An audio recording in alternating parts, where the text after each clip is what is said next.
Wala nang intro-intro. Sa ngayon, pag-iisipan na muna niya kung papaano niya tatanggalin yung nakaharang na sumpa at yung nagbabantay doon. Dismayadong naglakad si Mamang pabalik sa bahay nila. Pagdating nila doon, nakita nila si Tatay Dadoy na merong hinahabol na malaking baboy. At sa isang iglap, bigla na lang nawala yun sa paningin nila at naging katawan ng puno ng saging. Paglapit nila sa bahay, ang sabi ni Tatay Dadoy, "Mang, paulit-ulit nang nagpapadala yung mga kamag-anak ni Uklang. Hindi lang sila ang kalaban natin. Marami na." Kinuha ni Mamang yung katawan ng puno ng saging at naglakad ito hanggang sa bahay nila.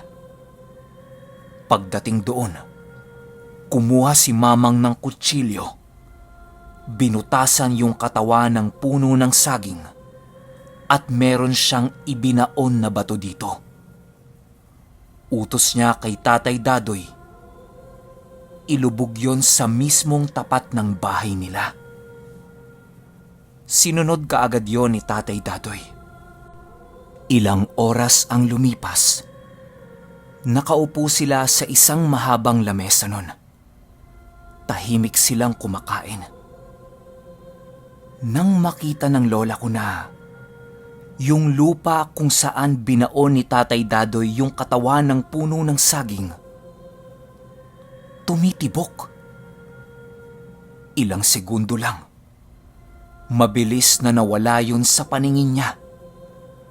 At ang naging kasunod, malakas na pagsigaw na ikinagulat nilang lahat. Tanong ng tatay ng lola ko, "Mang, ano yun? Aatake na ba sila?" Sagot ni Mamang, "Hindi. Patay na yung nagpadala ng baboy kanina. Nasa malapit lang sila. Nanonood sa atin. Naghihintay ng pagkakataon kung kailan nila kukunin si Lucas." Lahat sila nagulat, maliban kay Tatay Dadoy. Tanong nito kay Mamang, "Mang, ano ba yung nagbabantay sa kulungan? Sa tinagal-tagal ko dito sa bukid, ngayon ko lang nakita yon. Tsaka ano bang gusto nilang mangyari? Talagang nilapit pa nila sa atin si Turo?" Sagot ni Mamang, "Shh! Hinaan mo ang boses mo, Doy. Baka marinig ka ni Lucas." Paliwanag ni Mamang, yung nagbabantay na yon sa kulungan ni Turo ay yung tinatawag noong unang panahon na Dehana. Napapalabas lang ang Dehana kapag marami kang inalay na buhay sa isang bagay. Pinakamalapit na pwedeng paliwanag para dito, yung mga tulay natin. 'Di ba merong kasabihan na para patibayin ang isang estruktura o tulay, kailangang buhusan mo ng dugo yung pinakapundasyon nito? Pwedeng dugo ng hayop, pero para mas matibay, dugo ng tao ang binubuhos. Yan ang pinakamalapit na pwedeng paliwanag. Pero delikado ang pagpapalabas ng Dehana. Kailangan nito ng napakaraming uri ng susi ng dasal at aral sa kaliwa. Hindi kakayanin ng isang tao ang pagdarasal na yon. Tansya ni Mamang, 5 o 10 tao ang nagtulong-tulong para palabasin yon. Minsan nang nakaengkwentro ng ganyan si Mamang, pero hindi kasing lakas nung nakita nila. Yung sa kanya kasi dati, madalian lang yung prosesong ginawa at parang 3 tao lang yung nagtulong-tulong. Kaya madali niyang naputol yung sibat nun at kinulong niya sa bao. Hindi rin ordinaryong bao ang ginamit ni Mamang nun. Yun yung bao na ginto na kahit sino ay hindi kayang hawakan dahil sobra nitong init at sobrang bigat. Ibang nilalang ang nagbuhat nun para kay Mamang at para magamit niya yon. Hindi na lang binanggit ni Mamang kung anong klase ng nilalang yon. Matapos magpaliwanag ni Mamang, naintindihan na nilang lahat yung sitwasyong kinakaharap nila. Ang tanong ngayon, anong paraan ang pwede niyang gawin para mawala yung nagbabantay doon? Hindi sumasagot si Mamang sa kanila. Malalim ang iniisip nito. Basta ang gagawin nila sa ngayon, balik-balikan nila si Turo doon para alam nila kung anong sitwasyon nun. At sa gabi naman, si Mamang na ang bahalang mag-iwan ng mga magbabantay doon. Matapos nilang kumain at mag-usap, pinagpahinga na sila ni Mamang. Siya na lang yung naiwan sa labas. Nakita ng lola ko na nagtututuwad na naman si Mamang doon at kung ano-ano ang ginagawa niyang sayaw. Halos 2 o 3 oras ginagawa ni Mamang yon. Hanggang sa lumiwanag ng sobra yung buong paligid ng bahay nila. Akala mo umaga na dahil sa liwanag. Paglabas ng ulo ng lola ko para silipin yung langit, nakita niya na merong malalaking alitaptap ang nagliliparan paikot sa itaas ng bahay nila. Biglang tinuro ni Mamang yung lokasyon kung saan yung kulungan ni Turo at nagsiliparan ang lahat ng alitaptap papunta doon. Ang ganda. Ang ganda sa mata nung nakita ng lola ko. Hindi siya yung nakakasilaw na liwanag. Yung tamang liwanag lang tapos ang gaan-gaan sa mata. Matapos gawin ni Mamang yan, nagpagpag ito ng damit at pumasok na sa kwarto niya. Kinaumagahan, maagang gumising itong grupo para tingnan yung sitwasyon ni Turo at dalhan ito ng pagkain. Kumpleto sila nun. Pagdating nila doon, nakita ng lola ko na merong malaking parang bubuli ang natutulog sa ilalim ng kulungan. Nang bigla na lang itong naglabas ng dila at parang may kinain. Narinig ng lola ko na merong tumili. Pagtingin niya doon sa malaking bubuli, meron itong kagat-kagat na alibangbang. Siya lang yung nakakarinig ng pagsigaw nun. Humihingi ito ng tulong. Nagulat yung grupo kasi lumusob doon si Kabang at si Puti. Takot silang lumapit para kasing kaya silang kainin nun. Ang tapang nung 2 aso. Kagat dito, kagat doon. Pero hindi bumibitaw yung malaking bubuli sa pagkagat doon sa alibangbang. Nagulat na lang silang lahat nang biglang naputol ang ulo nun. Slow-mo pang napatingin yung lola ko at nakita niya si Tatay Dadoy na nasa ere. May bitbit na bolo at siya ang tumaga sa ulo nung malaking bubuli. Ayan na naman. Paglapag sa lupa nung katawan at ulo nung bubuli, naging katawan na naman ito ng puno ng saging. Ang sabi ni Tatay Dadoy, "Huwag muna kayong lumapit dito. Delikado. Sige na, umuwi na kayo. Ne, kunin mo to." Sa paningin nila Tatay Fernando, bulaklak yung inabot ni Tatay Dadoy. Pero sa paningin ng lola ko, alibangbang yon na babae at naputulan ito ng pakpak.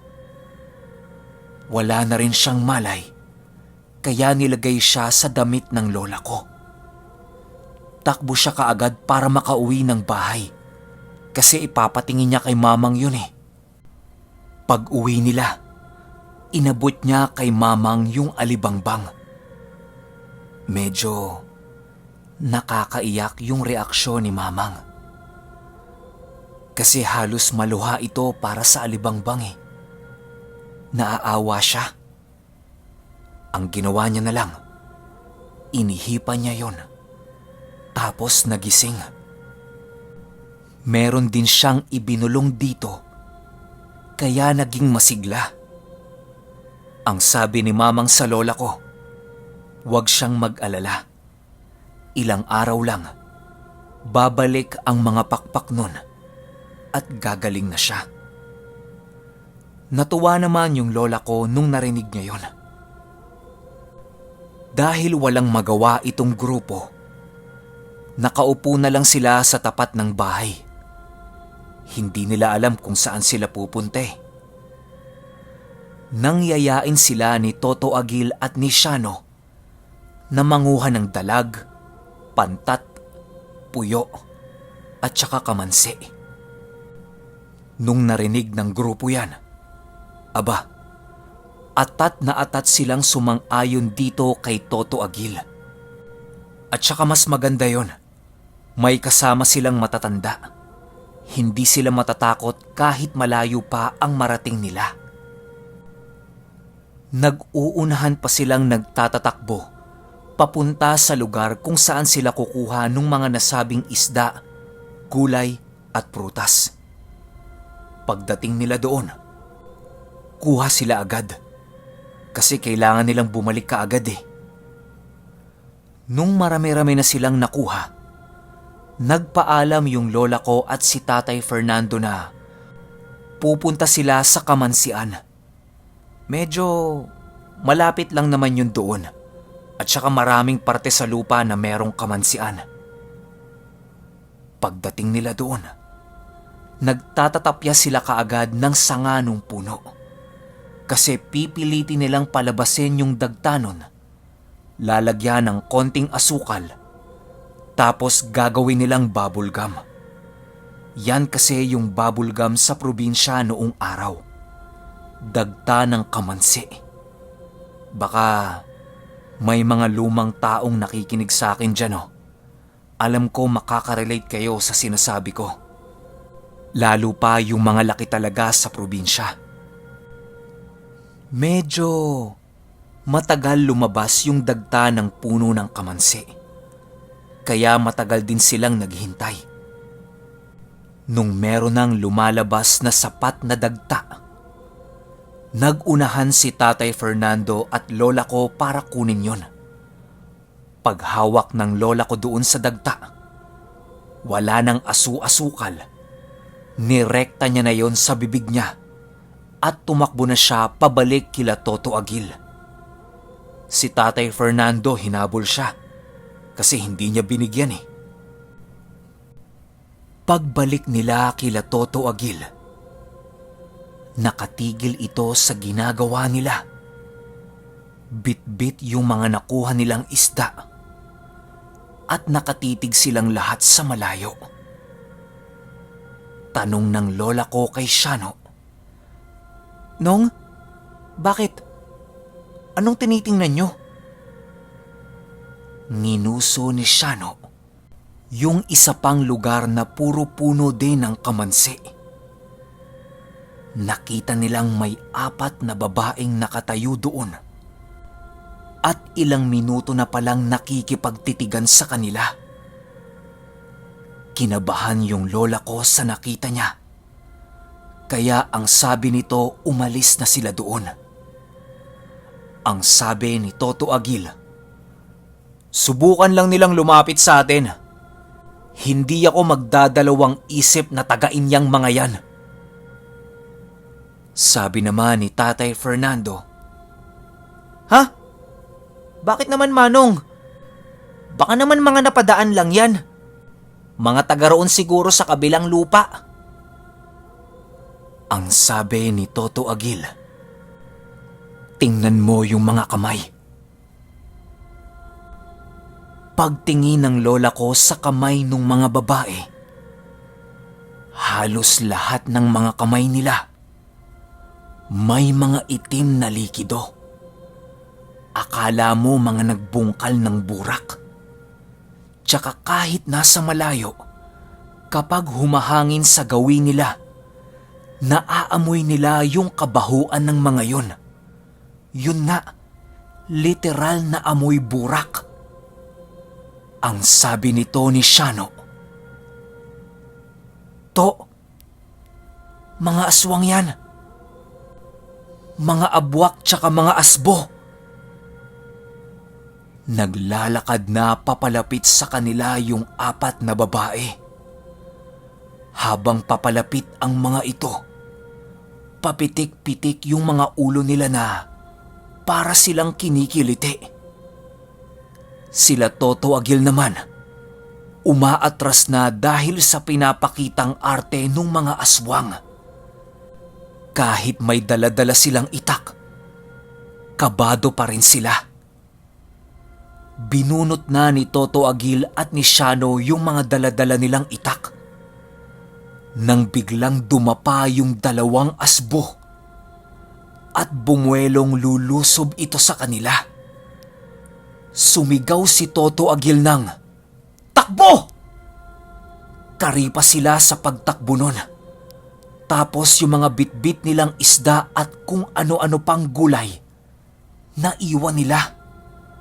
Walang lumilingon sa likod nila at nakatuon lang ang pagtakbo nila papauwi ng bahay. Sabay-sabay sumampal sa kanila yung amoy burak na naaamoy nila doon sa mga aswang. Ibig sabihin, yung direksyon na pinupuntahan nila, meron ng nakaabang na aswang.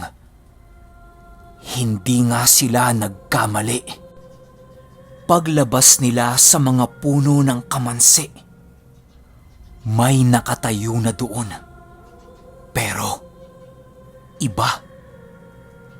Isang matandang lalaki, nakahubad, halos makalbo na, butot balat, at meron itong hawak-hawak na bambo. Yung pamalo na malaki. Biglang banat si Shano ng, Manong! Yan! Yan yung pumupunta sa amin nila Tatay Lucas! Yung nag-aabot ng bote! Tatawa-tawa yung matandang yon habang nakatitig sa kanila. Nang bigla na lang itong lumingon sa likod niya at karipas ng takbo na para siyang daga na nakakita ng malaking pusa. Takot na takot eh. Sumuot yon sa talahiban at hindi na nila nakita. Maya-maya pa, nakita nila si Tatay Dadoy na tumatakbo. Walang sabi-sabi. Bumato ito ng kawayan papunta sa kaliwang direksyon nila. Sumuot yung kawayan na yon sa talahiban. Takbo kaagad si Tatay Dadoy papunta doon. Pero habang papunta siya, sumisigaw siya ng, Umuwi na kayo! Dalian nyo! Nakahinga ng maluwag itong grupo nung nakita nila si Tatay Dadoy. Paglingon ng lola ko sa likod niya, para sana tingnan si Tatay Dadoy, doon niya lang nakita na yung 2 asbo na sumusunod sa kanila, nasa likod lang pala nila at naghihintay. Sa hindi maipaliwanag na dahilan, bigla na lang lumubog sa ilalim ng lupa yung mga katawan nun na parabang merong lumamon o humila sa kanila mula sa ilalim ng lupa. Sa puntong yon, hindi na nakita ng lola ko kung saan sila nagpunta. Ang pinakahuli na lang niyang nakita, yung puting kabayo na kasama ni Tatay Dadoy. Nung makarating sila sa bahay, laking gulat nilang lahat at nandoon na si Tatay Dadoy. Bit-bit ang lahat ng kinuha nila. Lahat sila? Nganga. Pero bago pa nila puriin si Tatay Dadoy, tinawag na nito si Toto Agil at si Shano. Pagsasabihan niya yung dalawa. Tapos sila namang grupo, kinausap ni Mamang. Binilin sa kanila na wag munang maglalalayo kahit pa may mga kasama silang matanda. Delikado pa kasi yung sitwasyon. Ang dapat lang nilang puntahan ay yung kulungan ni Turo sa taniman ng kakao, kape, kamote, sa kulungan ng mga hayop ni Tatay Dadoy at kung saan-saan pang malapit lang. Nakinig naman itong grupo kay Mamang. Habang kausap sila ni Mamang, nakita ng lola ko yung tungkod na itim niya. Mula sa bangko, gumapang ito papunta sa likuran ni Mamang, lumabas sa kanang kamay niya at naging tungkod ulit. Sa isip-isip ng lola ko, marahil yun ang ginamit ni Mamang para pasundan sila. At yun din ang dahilan kung bakit bigla na lang nawala sa paningin niya yung dalawang asbo. Basta, ang dami niyang tanong sa isip niya na wala naman siyang makukuhang sagot. Buong araw na lang silang naglaro sa tapat ng bahay nila. Akala nila, tapos na sila para sa araw na yon. Hanggang sa pagsapit ng hating gabi. Kasalukuyang nagluluto yung nanay ng lola ko nang biglang may dumating na isa sa mga tauhan ni Tatay Dadoy. Wika nito, "Manong Doy! Manong! Manganganak na yung asawa ko! Nauna lang akong pumunta pero parating na rin yon. Kasama niya yung kapatid ko. Ginamit muna namin yung kalabaw mo kasi hindi na siya makalakad eh." Nung narinig ni Tatay Dado yan, ang sabi nito, "Oh, manganganak na?" Nagbilang bigla sa daliri niya si Tatay Dadoy. Tapos wika nito, "Di ba 7 buwan pa lang siyang buntis? Yung kay Temo lang ang alam kong manganganak ngayong gabi." Sagot ng tauhan niya, "Hindi ko rin alam, Manong eh. 2 araw na kasing nagrereklamo yun dahil sa sakit ng tiyan niya. At yung likod niya hindi niya maunat. Pagsilip ko may malaking pasa. Tapos sabi niya kanina, hindi na talaga niya kaya. Manganganak na siya." Ang sabi ni Tatay Dadoy, salubungin na nila. Kasi gabi na yun eh. Baka mamaya mapano yung asawa niya. Pagbalik nila Tatay Dadoy, kasama na nila yung asawa ng tauhan niya. Agad na kinarga ni Tatay Dadoy yon at inilagay sa kama na nasa sala nila. Biglang labas ng kwarto si Mamang at sinabi nitong, "Ako na ang magpapaanak dito, Doy." Mas magaling kasi si Mamang kesa kay Tatay Dadoy magpaanak. Pinalabas muna ni Mamang ang lahat ng kalalakihan sa bahay maliban sa asawa ng buntis at yung mga batang babae. Nanonood yung lola ko sa ginagawa ni Mamang. Nakikita niya na hirap at sakit na sakit yung babae. Nung inangat ni Mamang yung palda nito, lahat sila nagulat dahil sa itsura ng tiyanon. Sobrang bukol na bukol. Halos magputukan na yung mga ugat dahil sa sobrang lalaki. Tapos yung buong tiyan niya, kulay ube na. Pagkapapalang ni Mamang sa tiyanon, huminga ito ng malalim. Tumitig sa asawa ng buntis at nagwika ng, "Patay na yung anak mo." Hindi makapaniwala yung lalaki kasi imposible. Manganganak pa nga tapos patay na. Sabi ni Mamang, kailangan nilang ilabas yung bata sa loob ng tiyan. Kasi kung hindi, doon mabubulok yon.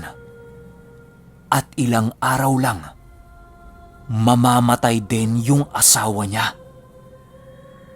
Bili ni Mamang sa buntis. Kapag sinabi niyang ire, umiri siya ng pagkalakas-lakas. Isang bagsakang iri lang yon. Pero bago yan, meron muna siyang ipapahid na langis at hihilot-hilutin na muna niya yung tiyan. Medyo masakit lang yung paghilot. Tiisin niya lang. Matapos gawin ni Mamang lahat yan, pagsigaw niya ng ire, umiri nga yung babae ng malakas. Lumabas kaagad yung sanggol pero wala na nga itong buhay. Hawak-hawak ni Mamang yung sanggol at itinalikod niya yon para ipakita sa mag-asawa na butas na ang ulo nito. Halos bumagsak yung mundo ng mag-asawa dahil sa nasaksihan nila. Hindi nila matanggap yung nangyari sa anak nila. Tanong nung lalaki, "Paano nangyari yan, Mang? Binabantayan ko naman yung asawa ko eh." Pinatalikod ni Mamang yung asawa ng lalaki at tinuro niya yung malaking pasanon sa likod. Wika ni Mamang, diyan pinadaan ng aswang yung paraan niya para makuha ang utak ng anak ninyo. Tinanong ni Mamang kung saan ba sila natutulog. Kung sa papag ba o rekta sa lapag? Ang sabi nung lalaki, sa lapag lang. Naglalatag lang sila ng banig kasi nahihirapan yung asawa niya kapag nasa papag. Pakiramdam nito, nahihilo siya na parang nalulunod. Ang sabi ni Mamang, ginamitan ng orasyon na panghilo yung asawa niya kapag nakahiga ito sa mataas. At nung nakakuha ng tiyempo yung mga aswang, lumusot yon sa ilalim ng bahay nila at may kung anong ginamit ito para butasan yung likod niya papunta doon sa sanggol na nasa sinapupunan niya. Hindi ito mararamdaman ng buntis dahil merong orasyon at merong langis na may orasyon yung pinangsundot sa likod niya. Buti at buhay pa yung asawa niya dahil kalimitan sa mga nabibiktima ng ganun, namamatay na kaagad. Dahil yung sinasaksak ng aswang, mag-iiwan yon ng maraming nana sasabog sa loob ng katawan ng biktima at magmimistulang lason yon na dahan-dahan siyang papatayin. Matapos magpaliwanag ni Mamang, ang sabi niya doon sa babae, huminga ka ng malalim. Paghinga nun, pinisil ni Mamang yung pasa. Bulwakan ang napakaraming nana. Tapos yung babae, sigaw ng sigaw kasi sobrang sakit nun. Pero matapos gawin ni Mamang yan, nakaramdam siya ng ginhawa. Hindi talaga nila matanggap yung nangyari sa kanila. Kaya lumabas itong lalaki, kinausap si Tatay Dadoy, at ang gusto niyang mangyari, yun ding oras na yun, puntahan nila yung nababalitaang baryo ng mga aswang. Ubusin nila yung lahi nun at wala silang ititirang buhay. Okay, hanggang dito lang yung gasolina ng pangako eh. Huwag kayong mag-alala. Isusunod natin kaagad yung part 3. Yun lang. Salamat.